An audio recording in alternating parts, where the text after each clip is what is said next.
No, I think there used to be an advert by Kenya Power at one time called Mulika Mwizi. Yeah. So hiyo mulika mwizi wa Kenya wameanza kumulika wezi. Na wezi wamesema kwamba tutapigana. And I've always been giving an analogy in this country saying that when I look at this country, it looks like one big prison whereby periodically, every 5 years, the prisoners are given a chance to choose who among the wardens becomes the chief warden. So when you look at all the manifestos that come out, there are manifestos that try to improve life within the prison, allow you more time in the sunshine, fumigate vermins and what have you, allow you more rations. But none of the manifestos says we shall break down the prison. Now, what you see happening with the Gen Z and whatever, it's a jailbreak. There's a jailbreak. People want to break down this prison. And you can see that the wardens have said, okay, forget about who is the chief warden. Let us regroup and make sure that the prison remains intact. Because if the prisoners go, we have no business. So that's the existential fight that is going on. And that's why you hear when young people come up, they are not associated with any tribe. If you like, if we were to use an example of the president's tribe, just for example, when you look at the president's tribe right now, the Kalenjin, Kibet Bull is a Kalenjin. The most of these young boys who are doing a lot of very beautiful cartoons come from that background. You see, so they are no longer captive to that thing. They find that the idea of being contained within a tribe and being denied to be Kenyans is suffocating. The tribe can no longer deliver for them. It's the nation and maybe even the continent is what they need. Not even Kenya might even be small for them. So these people cannot be contained in those containers of the past. So the canons of the past have to fall silent and allow the emerging canons to take over. So that's the war we are having. And it's a war that the old order cannot win. Try as they may, they cannot dismantle the demand for good governance. Is the calls? If you guys have watched the previous video, nili discuss the issue with the Hegelian dialectic, you'll realize that Okiya Omtatah is actually saying the same thing here. You see, with Kenyan politics, tumekuwa na this continuous cycle for like 60 years now. So imekuwa to this vicious cycle ambayo inashinda ikijirudia with every election period, and that is government kukuwa na some policies, opposition kwa rise, kugasu wase, and then watu wanaishia maandamano, and then before you know it kuna hiyo handshake. So and then a period of calm, and then after this period of calm tunajipata tena kwa siku za elections, and then you have different candidates. Most of the time wanakuwaga the same people trying. We've seen Raila, and then we've also seen this other side yenye kuna Uhunye, and then we had Kibaki, and then we have now Ruto. So, and these guys there's one thing ambayo imekuwa ikifidisha politics in Kenya, and that is tribalism. Like we are voting for somebody simply because he's from a tribe. Like there's ukiangalia when it comes to like hata hizi manifestos and all that, I'm 100% sure that wale wasonyolishia kuvote last time, we could say maybe probably 30 or 20% ndio walikuwa concerned na story na manifesto.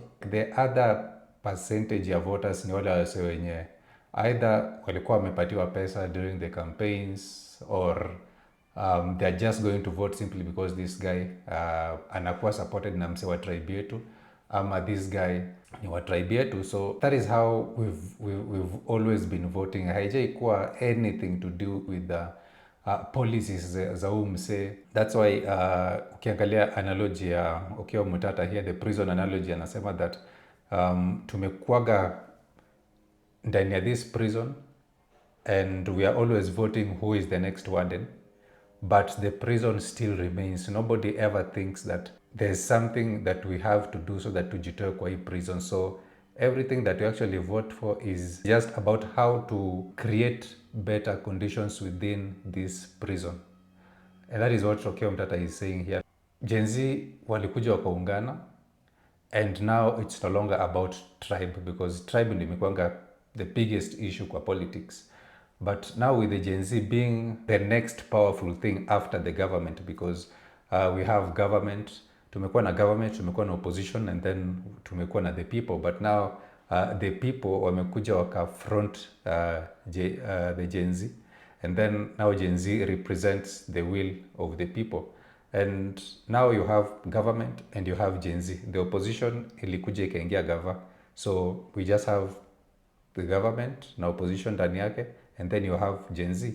And so that means that in 2027 it's really going to be tough for people, for the same people ambao wamekuwa kivotiwa hii time yote to be voted back. Like, people will no longer vote for you simply because una come from this community, or you're coming from that community, or msee wetu mwenye na come from this community anatuambia tukuvotie. It will be totally different, because now haitakuwa based on tribe, but itakuwa based on who you are as an individual. Number one, they won't forget the MPs wenye wali support finance bill ya 2024. That is something they will never forget. Politics from now henceforth itakuwa based on policies zako, ni nini ambazo utatufanyia, unaona. Number two, itakuwa based on reputation yako, ni msee aina gani. There's a lot of celebration when you see people like myself coming back to the Kenyan street, having realized that the institution of parliament is virtually stale, is captured, and the only thing that's working is the street. And you see that the pressure on the street bears results. You saw the Finance Act, the Finance Bill, the street quashed it when parliament failed. You think these abductions, the street is quashing it. So when you look at the Kenyan street, people are upbeat. People are getting more energized.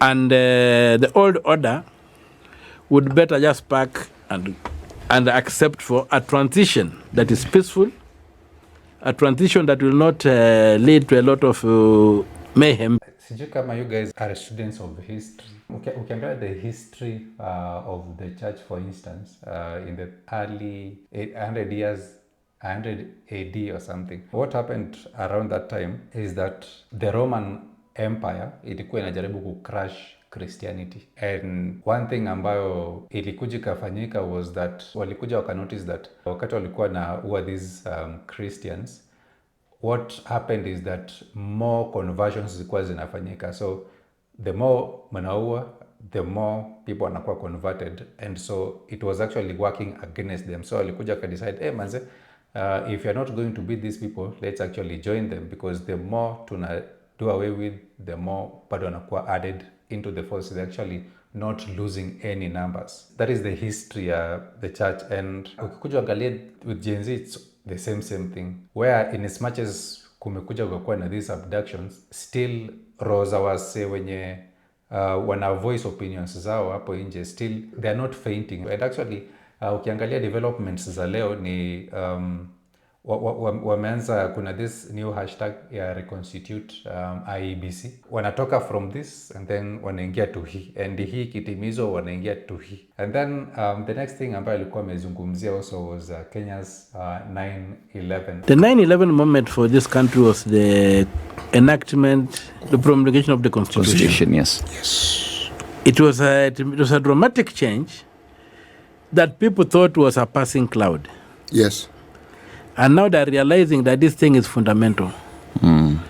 Look at Article 40, Clause 6. The right to property do not extend to property that was fraudulently acquired. There's a group in this country, when they read that phrase, they shudder. Against another phrase that runs with it is in Article 226, Clause 5. It says, if you have been a holder of a political office or in the civil service, and public funds were lost or misappropriated under your care, Under your watch, yes. Yeah. under your watch, Yes. you are responsible whether you are in office or not. Whether you were there when somebody signed or not. Yes. Whether you were there when it was spent or not. So those phrases are momentous phrases that those who have got within the circles who read shudder when they encounter. They say, when will Kenyans discover this? Indeed. When they discover this, will be that. So all these attempts and are running alongside what they're calling the NADCO, the attempt to undermine the constitution and change it. Then you see that there's an attempt to block the birth of this republic that was pronounced in 2010 With when the promulgation of the Constitution. 2010 Yes. Constitution. So that's where the struggle and the fear is. That actually raises a very important issue because Kenya tuko na like one of the strongest, one of the best constitutions in the whole world, and it's like inakwanga modeled after the US constitution, I think. That said, already what Okiya Omtatah is saying here, quoting this constitution, quote that law yenye nasema ati kama kuna any instance of corruption ambayo ilifanyika wakati ulikuwa kwa kiti, then you are to be held responsible for that. Yet for some reason it actually never happens hivyo, naona. And it's actually there. Kama ni land, any land ambayo iko na some corruption in it, haiwezi kuhesabiwa kama land yako and all that. Like, these are already laws zenye ziko, but then the political class iko na a very difficult time actually following this law, and I think it's because of inakuwa very difficult for them to point out corruption ya wase wengine because hao wenyewe wanajua vizuri that wako corrupt, and that is the situation that we are in. Ile yenye msee anajua vizuri ya kwamba ako corrupt and so anaishi kwa nyumba ya glass, na one thing about nyumba ya glass ni ukiwa unaishi kwa nyumba ya glass you don't make noise, because ukimake noise ujua kwamba jiwe itarushwa. When we look at this, what is currently happening in the country, and we look at how you've been involved in all, I mean, not just this year, from the very, very, from a very long time ago, involved in upholding the rights of Kenyans. And then most recently say that, you want to look at the possibility of being president of the country. So one must ask then that your involvement in all of this, going to court, getting, certificates of urgency to get certain things looked at, petitioning here and there, is it a boost to you, or is it still at front and center of you fighting for the rights of Kenyans? I go back to Plato. Plato said that, I think something today, I don't have the exact word, but he said something to the effect that the price good men pay for not getting engaged involved in politics is to be governed by lesser men. So Plato alisema that the price good men pay for indifference to public affairs is to be ruled by evil men. And that's actually very important when you look at it that way, because unaweza pigaga mdomo useme that, oh manze, these guys are doing this, or these guys wanafanya hii, these guys wanafanya hii, and it's wrong, these people need to change, blah blah blah. But ukipiga tu mdomo peke yake, like hiyo mdomo isaidii ikiwa ni mdomo tu ndio itapigwa, because this is a system, vile Okiya Omtatah alikuwa ashasema previously, this is a prison, and so you have to find a way of changing this environment. Like, if you're talking about a change of systems, a change of like an overhaul of everything ambayo politics is built from, then you have to fight it ukiwa huko ndani, you see. And that's why I don't really have a problem with wase wenye watakuja kuwe voices and then ustukiwa wanataka kuva. It's good because probably watakuja wasaidie kuchange, but then again the politics in Kenya inakuanga very strange yenye mse, like ukiangalia wase kama kina Jagwa na kina Jalango, ni wale wase wenye walikuwa nazungumzia like very great things ambao watakuja wafanya hata kama ni like in the entertainment industry. And I say entertainment industry because like hao ni wase wamekuwa huko, like Jalango has been my favorite comedian. Jagwa ni msee mwenye nilikuwa nasikia growing up. These are two people wenye wana understand like the industry vile inakaa, and wakati walikuwa naishia huko manzi walikuwa wanaongea like big stuff yenye just like how they'd want to do this, how they'd want to change this like in the entertainment industry.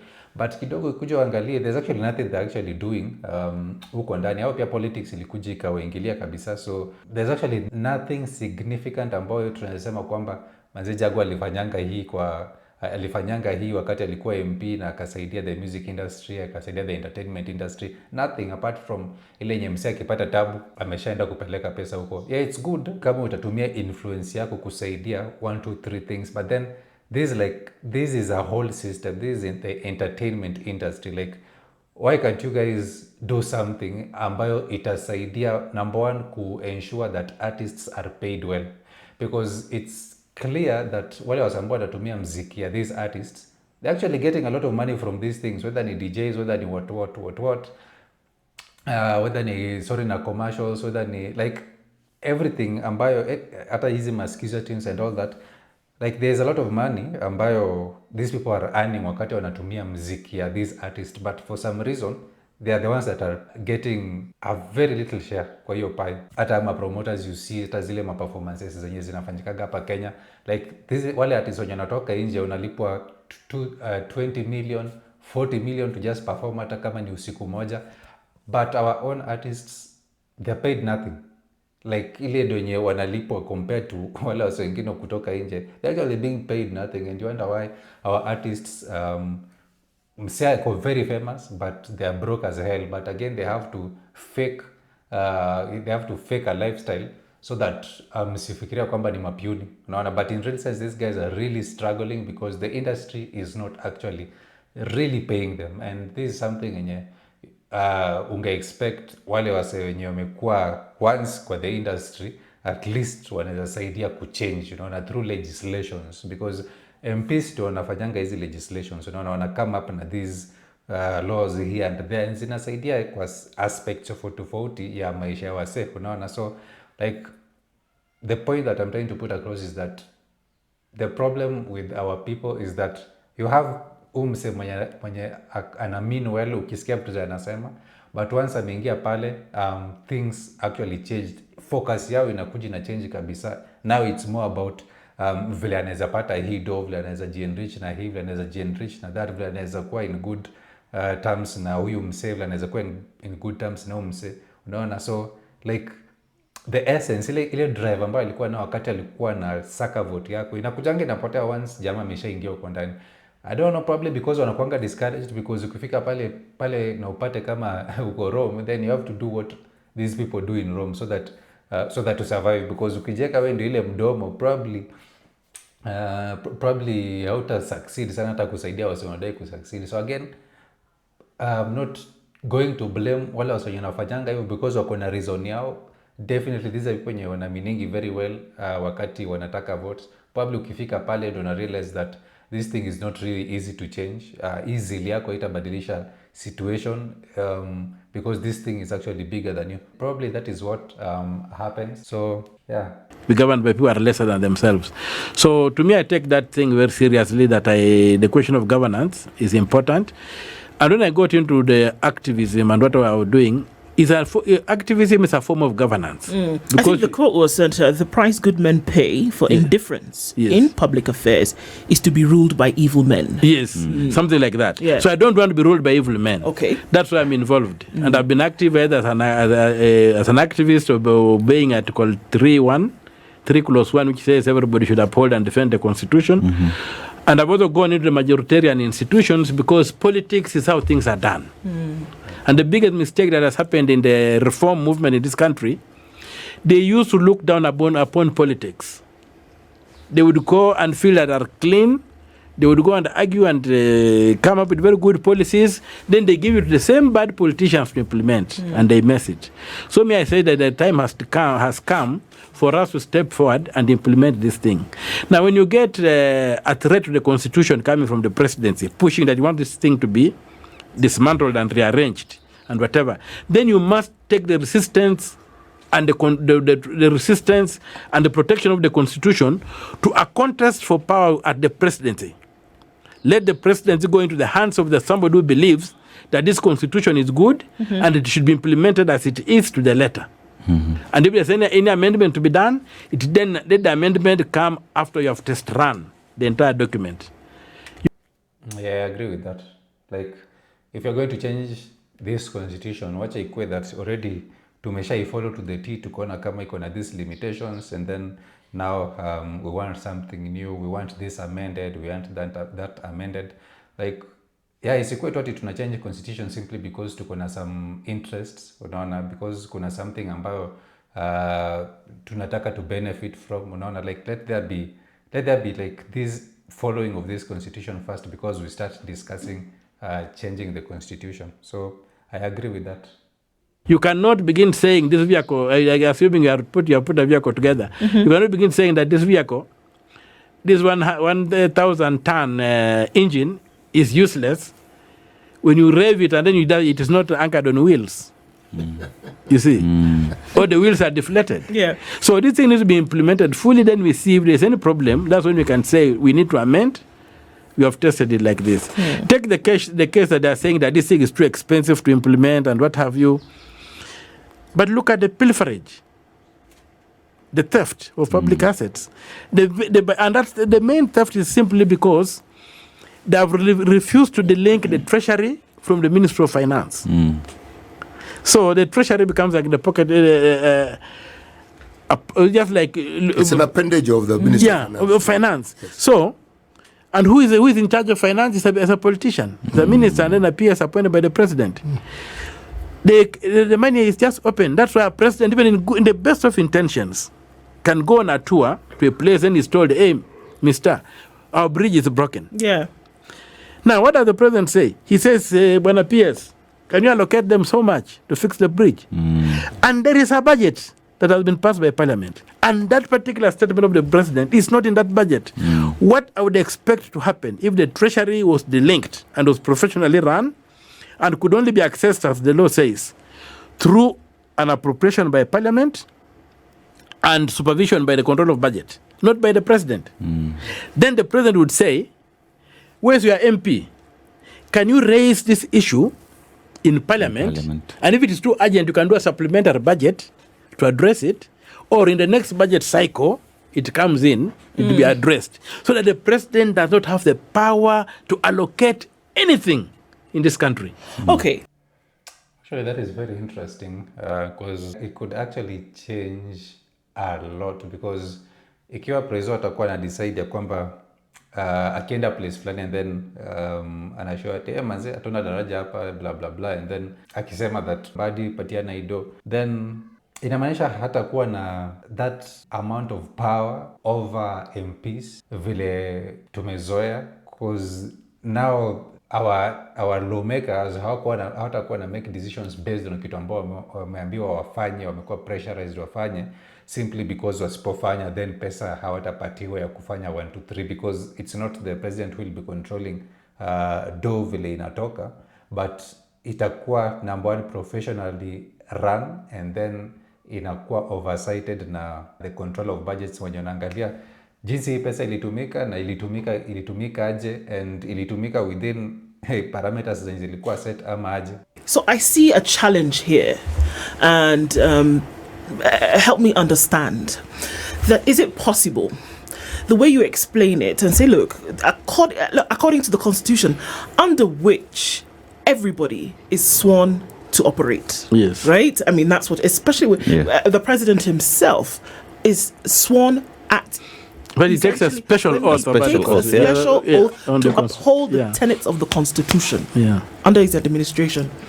So there are certain things that even if you do not know, and I'm talking about knowledge, the ABCs of knowledge, it's very possible that as a human being, there are certain things in terms of operationalization that you do not know. Even if you don't, there are people who do, who would then be able to advise you. We had a bit of this conversation yesterday. Let us assume, in the very lowest forms of foolishness, let us assume that it is unknown to the president, who takes control and responsibility for the things that happen in the country. Let's say he does not know. There are people around him who fan the flames of his presidency who do know.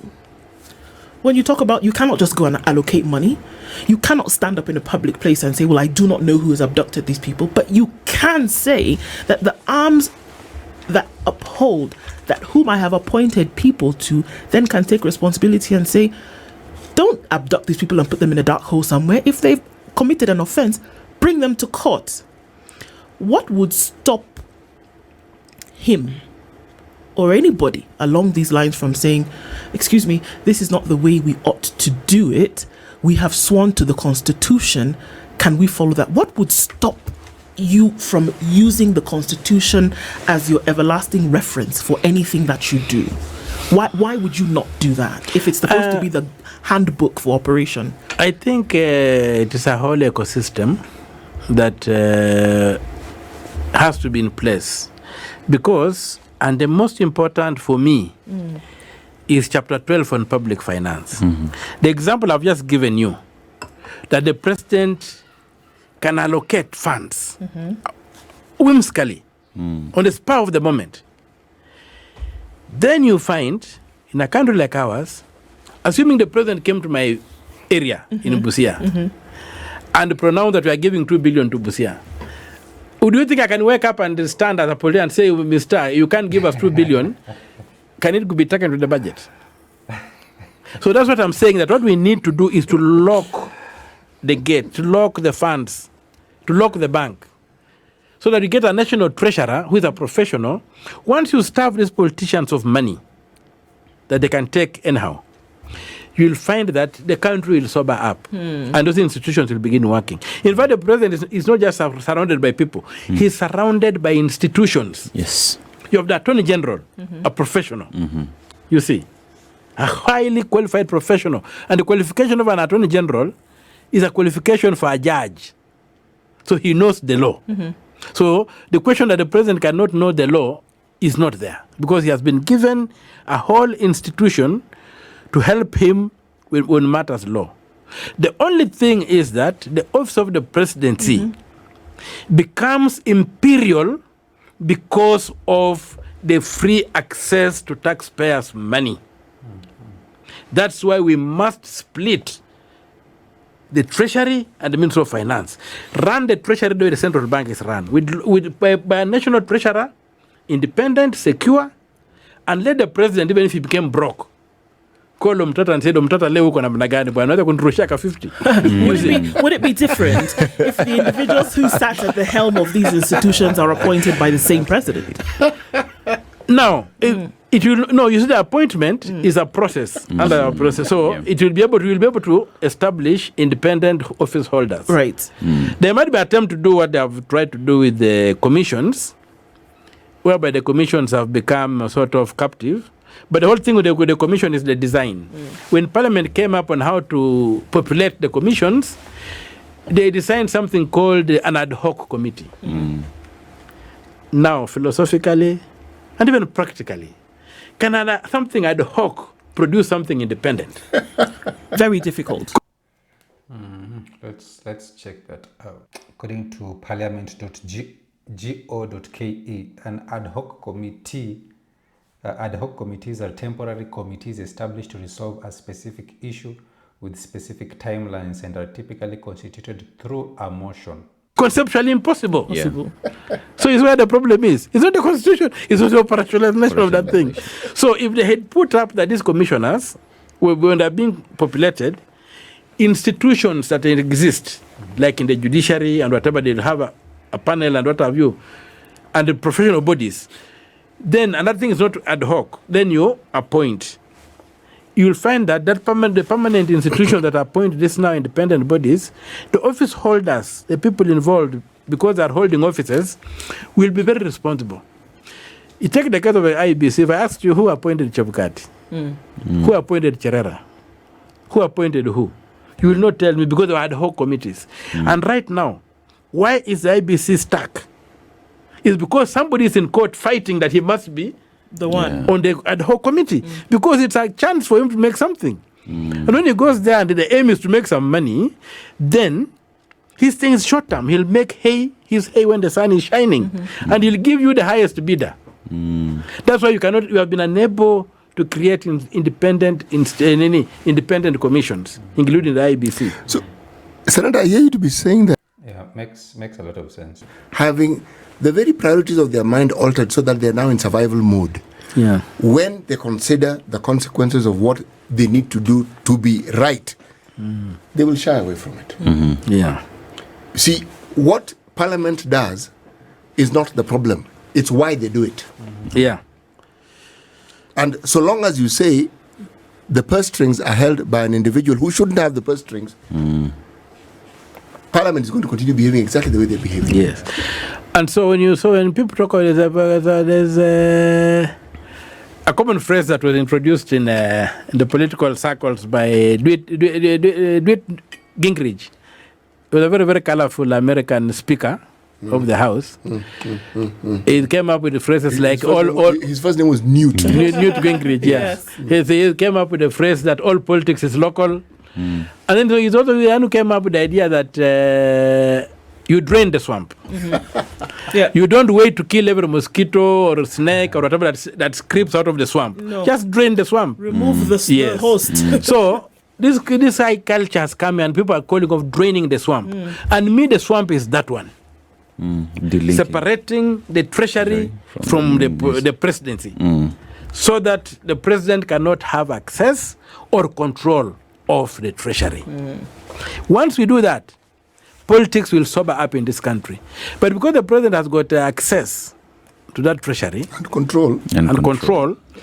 So the politician, you will find that the politician now have to go and bow before him because he can do them favors. But if you had no capacity to do favors, you have got a problem of water in your village. You say now like here, you even don't look for the president, you look for Farouk. Yeah. Who is an entity in terms of the structure. You look for Farouk, and I tell Farouk, can you please ongea na mzee iko shida kama hii. You see, already you are supposed to be a legislator oversighting this mzee. But you can't oversight, you can't cut the hand that feeds you. Exactly. You see. So what we need to do is to go back to the design of the constitution. What it was meant to be. Yes. Absolutely. And create those institutions. And that's why I'm saying I want to be president. And achieve that. Deliberately make sure that we implement the constitution 100%. And then going forward, it will not matter who is president of this country. It will just as matter as it matters today. Indeed. That's really interesting because when you think about it, then it's like tumekuwa na leaders tu wenye, again it goes back to the very point alikuwa amesema mwanzo, and that is we have been in this cage, we have been in this prison, tunachanging two wardens, but at the end of the day we are still in this prison. A few changes zinaweza kuwa within this environment, but the reality is that we are still kwa hii prison, sindio? And it's actually because of the fact that hatujawai fikirianga like out of the box, ile nye to ensure that ule mse mwenye tunaweka kama leader akuwe mse mwenye ambao anata uphold the constitution. And it's actually frightening when you start to think about it, because any president mwenye anakuwaga sworn in huwa anajiapisha na Biblia and they swear that what uphold the constitution, but ile kitu ambayo anafanyanga is anything but upholding the constitution. Like constitution inafuatiliwanga tu kama kuna something ambayo mse ana stand to gain, but if there's nothing ambayo anaenda ku gain from it, then inakuwa kitu yenye inawekwa kando. It reminds me of this statement yenye nilisikia kwa this ngoma ya Kendrick inasema my bleak first then God got me. Msata afanye ile kitu ambayo anadai kufanya kwanza, and then hii mambo ya kuswear kwamba ta uphold constitution inakuja tu baadaye kama tu kuna kitu ambayo ina stand to benefit from it. And I think that's the situation ambayo tuna face currently. And it's funny because unapata kama these things msana afanyanga hivi, and then only for this thing to the kitu ambayo amekuja akafanya inakuwa overturned months later or even years later, inakuwa declared unconstitutional, yet imekuwa ikioperate for some time. So how in the world was it even passed in the first place kama ikuwa constitutional? And who actually sits down and interrogates this issue na kuangalia kama it is constitutional or not? So it's just a failure of the system, and I think that's the takeaway ambao tunakuwa nayo based on what Okiya Omtatah has just said in this interview. We don't follow the constitution, our leaders don't follow the constitution, inakuwa wanaifuata tu kama iko very convenient for them. That is the problem ambao tunakuwa nayo. For instance, unapata kama ta loans saa zingine zimekuja zikachukuliwa from outside countries without anybody being consulted, without us even knowing, and that is clearly against the constitution. We really have a time wenye wase wenye watakuwa na lead ni wale wase ambao watakuwa nafanya what they actually said they'd do, and that is to uphold the constitution, ensure that the constitution is followed to the T, and yet when it comes to decision making, the constitution inakuwa consulted and all that. Probably, maybe the likes of akina Okiya Omtatah and akina Sifuna maybe ndio watakuwa huko, but inakuwa ngumu kuwa na that hope, because you look at wase kama kina Mbadi, hiyo ndio safu ni changanya, because like Mbadi during this time finance bill 2024, maze this guy would quote clauses karibu 20 is at the constitution ya kusema jinsi this is not supposed to be and this is not supposed to be and this is not supposed to be. Mazo jamaa vile aliingia hapo ndani. Anyways guys, that's what I have for you today. Ensure that you subscribe so that usimiss videos zote kama hizi. Like, comment hapo chini so that nijue what you guys think, and yeah, see you in the next video. Peace.